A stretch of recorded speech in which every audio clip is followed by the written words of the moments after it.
Even before the familiar telegraph key came this first Morse instrument, whose spark set fire to the world of communication. Sure, Western Union was boots and saddles, the golden spike in the railroad tie, singing wires, and the growing pains of a great nation. But everybody knows that Western Union did a job.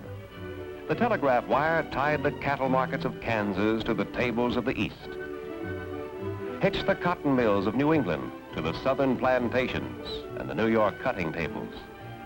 Other methods of communication were slow and tedious.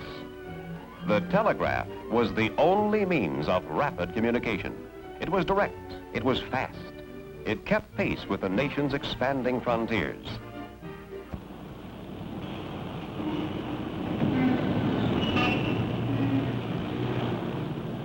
All late, what do you read? What do you read? All late, they're all late. What do you read? What's your paper, mister? Globe. Here you are. Hey, what's this, Joe? What's what? Blank pages. Where's the news? Huh? What do you know? They're all blank. Sorry, Joe. Sorry, Joe's customer. It wouldn't have happened if we hadn't arranged it. There's plenty of news today, but it's still in the making.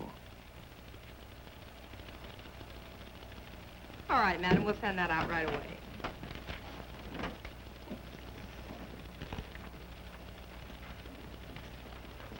I don't mean to be personal, sir, but congratulations. Oh, thanks. Did you mean to say whether these twins were boys or girls, sir? Oh, well, how could I have forgotten that? They're boys. And you want this sent as a regular telegram, of course. Oh, sure. This is news. Well, who else would like to get the good news? Oh, this goes to about 8 different people. I have a lot more writing to do here. That won't be necessary. You just put down your list of addresses, and we'll see that they all get the message. Oh, swell. Sure, Fred Brown, twins are news. Western Union is about to make it official. And while you think of all the people who should know about Alice and the twins, hundreds of other telegrams are being sent and received in other ways in the 10-block business area around you.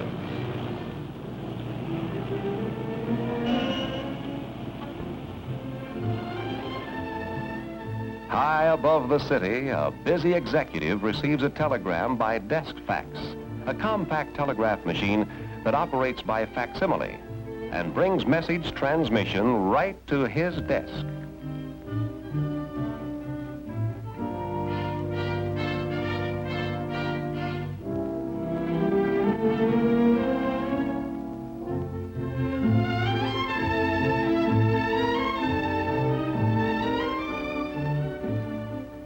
He places his reply on a cylinder, and with a push of a button, the reply goes direct to Western Union in his own handwriting. An ultra-modern telegraph method that is close to magic. 50 stories down, Western Union serves another man whose job demands fast and accurate communication. Hello, Western Union. I'd like to send a telegram. Mr. J.L. Roberts, Tompkins Structural Steel Company, Templeton, Ohio.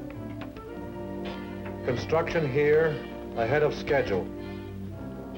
Urgent, you wire immediately. Earliest arrival, structural steel. While urgent words speed from an engineer to his home office, a steady flow of words flashes to Western Union from the communications room of a large business firm. A battery of teleprinters handles swiftly the mass of urgent detail behind the daily operations of a major business. To save time, to pack more hours into the day, to get on fast, orderly record the many details of a busy enterprise. No less important is telegraph service to the smaller business, whose need for rapid communications is well served by the familiar call box. At the turn of the handle, the summons arrives at the branch office recorded on tape. The experienced clerk knows at a glance where the call originated and dispatches a messenger to the customer who is telegraphing an order for a 20-ton crane. And all the while, people come and go in the telegraph hub of the neighborhood. Say, how does this sound? Caught surprise shore leave in big town. caught short of cash. 25 would help. Please telegraph care of Western Union. Thanks. Love to all. Bob. Great. All right, thank you very much, and we'll rush these out right away. Good. Oh, and good luck. Thanks. Okay, let's send it. It's a typical day at Western Union. Behind the counter, the mechanical nerves of the system change words to holes on tape, and the holes on tape to electrical impulses speeding over the wires. Here is the urgent order for the 20-ton crane.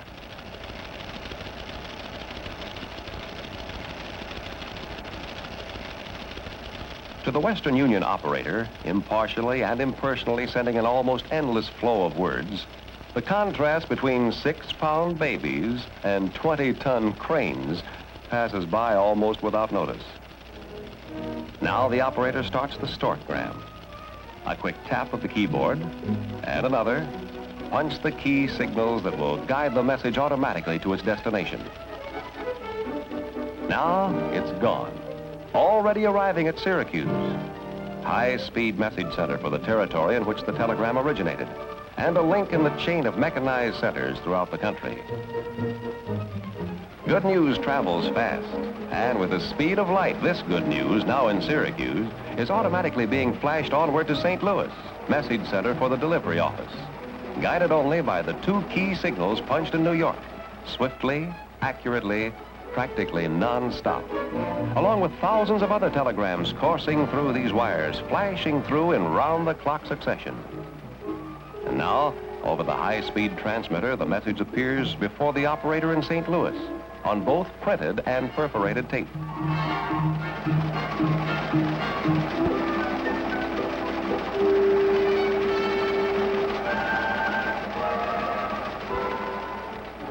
As it arrives, she notes the destination, and click, with the push of a button, the words are on their way to Cumberland, Missouri.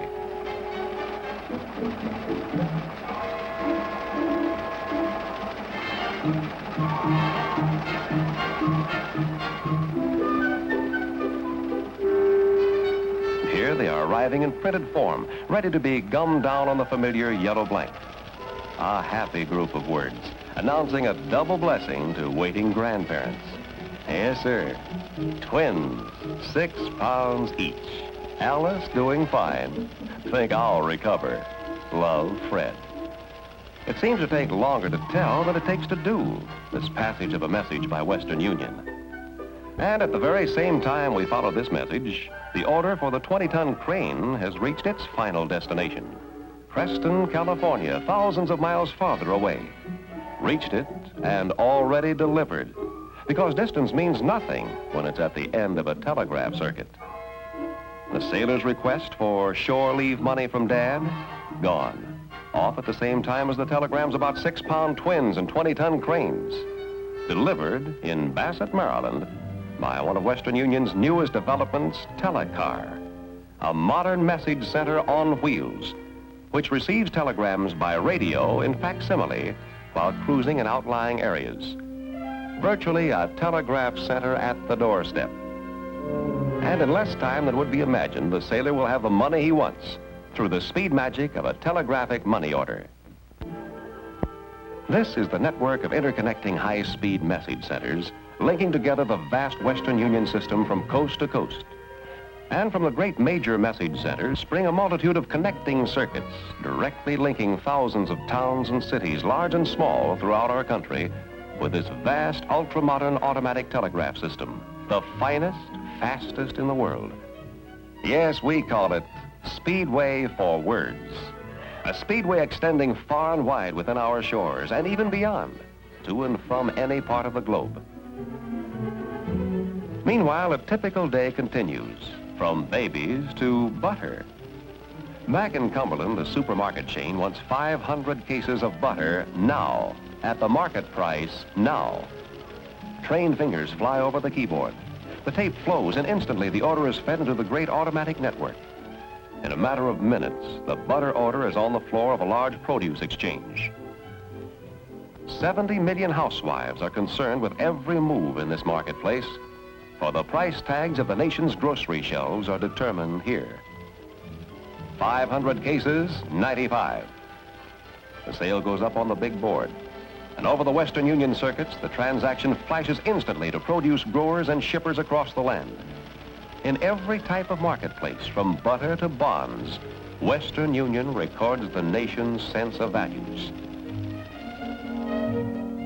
To provide service to as many as possible, today's Western Union reaches the American people in different ways. Those in small communities may know Western Union service through its agencies and railway stations, like this, where a young lady sends a meet me telegram. The busy housewife, to send a greeting or congratulation message, may call for telegraph service and simply say, "Charge it to my phone, please." The hurried man who wants to talk away his telegram and get going sends a reservation telegram from a convenient direct coin box cabinet.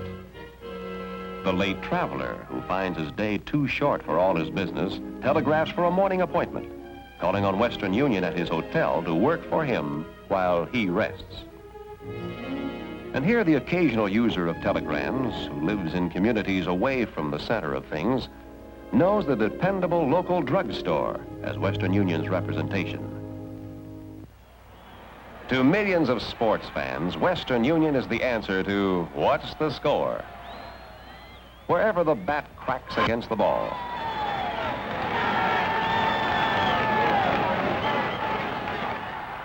wherever gridiron greats collide, wherever big-time punches fly, Western Union is as much a part of the sports scene as the umpires and referees. Whatever the news, wherever it happens, Western Union speeds the story to its national press centers, serving the world's top newspapers with lightning-fast reports geared to press deadlines.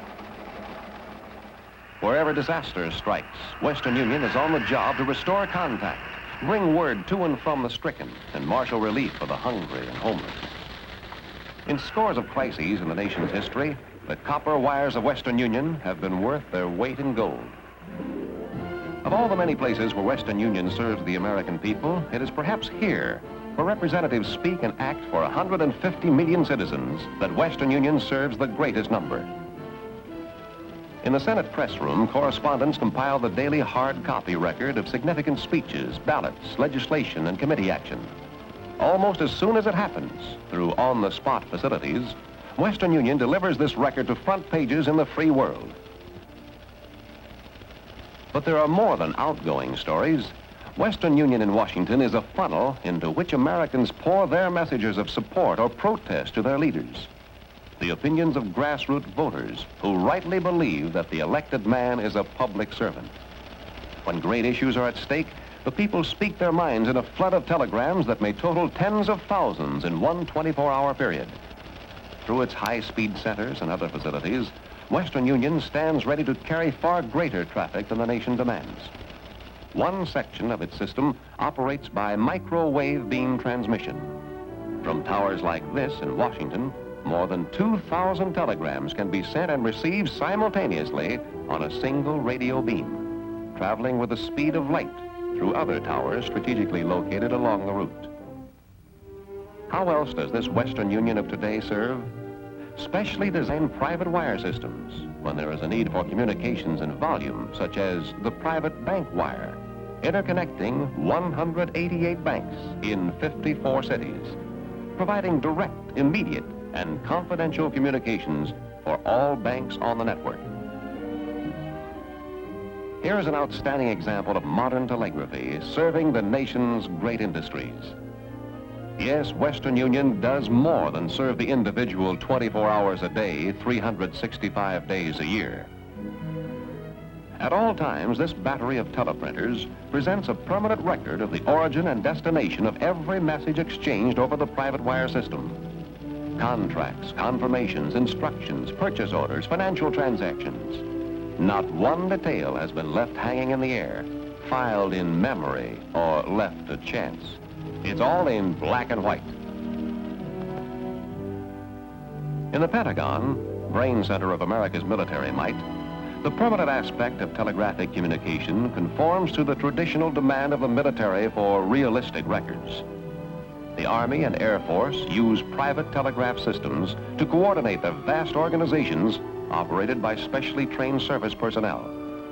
Theirs are among the greatest communication centers ever designed and serviced by Western Union.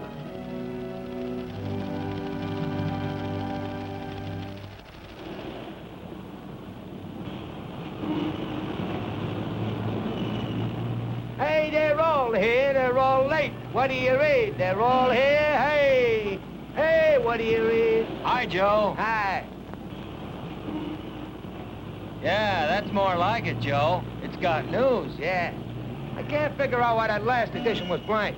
A break, I guess. It's all there now, all right. The things that happen to people and the things that people made to happen.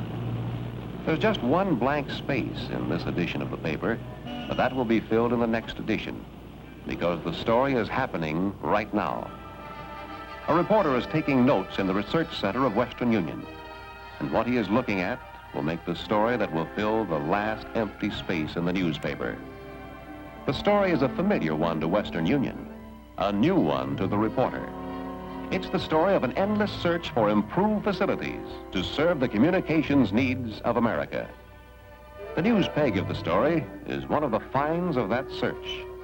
High-speed facsimile transmission and reception of both words and pictures. In a matter of seconds, 3,500 words are sent and received. Here is a look into the future of communications. A long way from the early key that clacked out dot and dash messages. Here is modern telegraphy at work, sending and receiving in facsimile, placing all of a vast system at the user's elbow.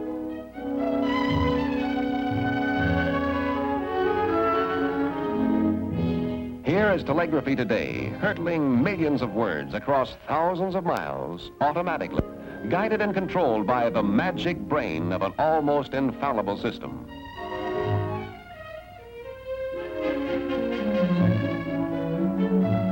Speeding messages to destinations with just the push of a button, to better serve America everywhere, to bring distant friends and business customers within arm's reach through the swiftness of the yellow blank. A long way from the old hand-to-hand relay from point to point, slow and at the mercy of human error. Here is the thin white ribbon of words, unchangeable, accurate, moving the message it carries lightning fast. Visible transcript of the sender's thoughts, actual record of what has been said. Here is telegraphy on wheels, roaming the streets of outlying districts to bring telegraph service right to the front door. The radio beam tower and its amazing capacity of 2,000 telegrams at a time on a single radio beam. That's a long way from the one telegram on one wire of a century ago. From this telegraph center of the world, headquarters of Western Union in New York, comes a telegram for America. Western Union is proud of its record through the first 100 years. A record of service and progress, which, in the needs of today and plans for tomorrow, keeps pace with the tempo of a fast-moving age.